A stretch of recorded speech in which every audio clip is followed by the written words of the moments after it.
And the technological gains are going to be massive in ways that we just can't even entirely comprehend right now. So it's part of my sort of overall sentiment right now and why I'm so excited and why I'm relieved, Rob, that we have a president in there who gets that. I think that that's a big part of why the tech community backed him. What do you think? Yeah, I mean, it's almost surprising to me the extent to which he's really kind of melded into, or sort of been embraced by the tech community, or has embraced the tech community. David Sachs being the crypto/AI czar in the administration. Obviously, Elon Musk is in his ear, seemingly 24/7. Even we see with the TikTok thing, a high level of sensitivity to kind of protecting a technology platform and kind of appreciation for that you might not have thought.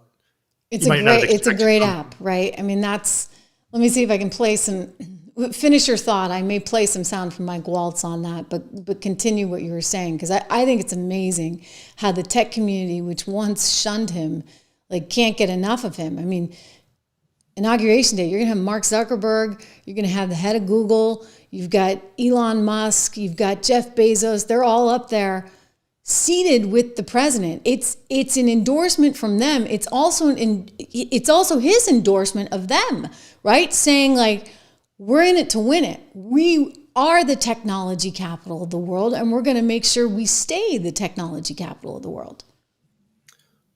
Well, look, here we are. It's 40% of the stock market. The S&P 500 is like 10 companies.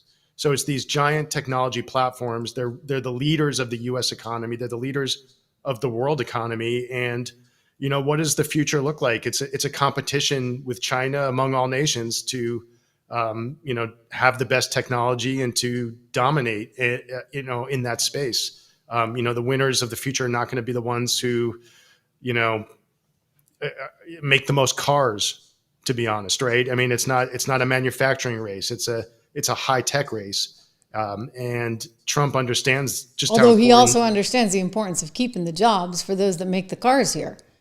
I mean, sure. I don't mean to downplay the relevance of industry, but when you think of the leadership in the U.S. in the global economy in the future, it's technology.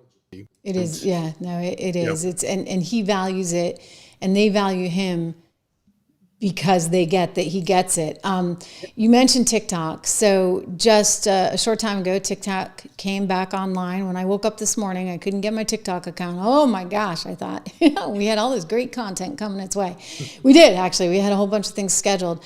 But I had a feeling this would be resolved rather quickly. There's a temporary resolving of the issue with Donald Trump making it clear that there would be no penalties for TikTok staying online. Let's see what Mike Waltz had to say. He's a head of national intelligence, and he was just on CNN earlier today talking about this. I don't want the FBI looking at my passports. I don't want the Chinese Communist Party looking at my passwords, or what's going on in my data, or certainly not influencing 170 million Americans, but it is a fantastic app. It's something that 170 million Americans enjoy. And we're confident that we can save TikTok, but also protect Americans' data and protect them from influence, whether that's an outright sale, whether that's some mechanism of firewalls to make sure that the data is protected here on U.S. soil. That's what the president will be evaluating, and I'll certainly be helping from that from a national security. So it's possible that China will still own that, and if so, isn't that totally capitulating to China?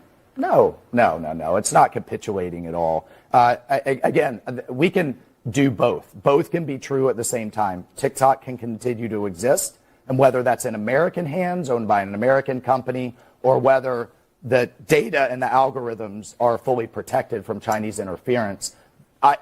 There's a number of, I think, of formulas this could take. But the point right now, Donna, is let's get the president some time to make that decision. He called Dana Donna. I love it. All right. Dana, Donna, whatever your name is. Anyway, his point being, though, that this is an amazing platform. And, I think just showing the appreciation for it is an important signal to China. Donald Trump also saying today that he wants to meet with Xi. He spoke to Xi. It was a very good conversation. One of the things that came up was not just the tariffs, but also TikTok. He's also talked about wanting to make sure that the U.S. owns half of it, which if he's talking about the U.S. government might mean you got some state media in the works. I don't know.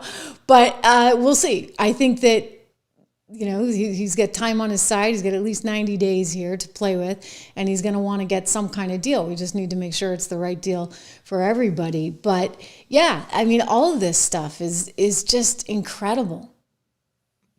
Yeah, the TikTok situation was pretty fascinating. I had a chance to glance at the Supreme Court opinion. It was 9-0. So debate whether, was it a violation of First Amendment rights to ban or was the law valid?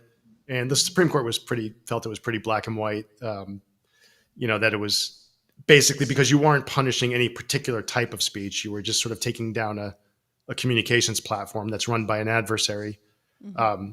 But so it's, look, we're going to have these disagreements, I think, even within the MAGA movement going forward. It's, life is complicated and there's pros and cons. And it's interesting from Trump's point of view. He's always one to kind of want to have his cake and eat it too, right? To kind of get the best possible deal for America. Yes, we have these national security concerns, but maybe we can preserve TikTok as an economic engine, and it's a lot of businesses kind of rely on TikTok. They sell on it, right? A lot of businesses sell on it. Yeah, so it's sort of, for it to go dark would have an impact on American businesses and consumers.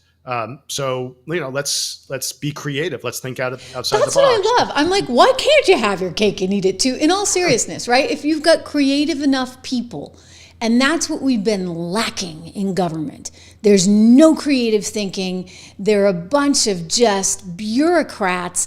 And all of a sudden, we're injecting some life into things because people are talking about stuff that never talked about before. An ERS instead of an IRS. Hey, let's, do this and that. And I think that enthusiasm and the fact that, by the way, he's coming in with 100 executive orders. He's also got a team of lawyers that have been aggressively working towards this day saying, okay, if we get it, what are we going to do? And they're not going to waste any time, right? Because they found out last time around what happens if you waste any time. You got the other side just attacking you nonstop. We don't have time for attacks, Rob. We got to get what done. We just have to. And that's the essence of, I know, Trish, you talk a lot about your preference for business people in politics, but like the essence of business is creative problem solving every day, figuring out strategies, figuring out how to adapt. And that's what we're seeing in real time. He hasn't even been inaugurated yet, but we're seeing him, working out these deal structures and, figuring, contrast it with Biden. With Biden, I was really struck by Mike Johnson's report that Biden didn't even know that he had signed an executive order not allowing, liquefied natural gas exports. Like when he met with Biden, wild. He didn't know. Biden was like, that's so wild. So we didn't have a president, let alone one who was engaged in creative problem solving.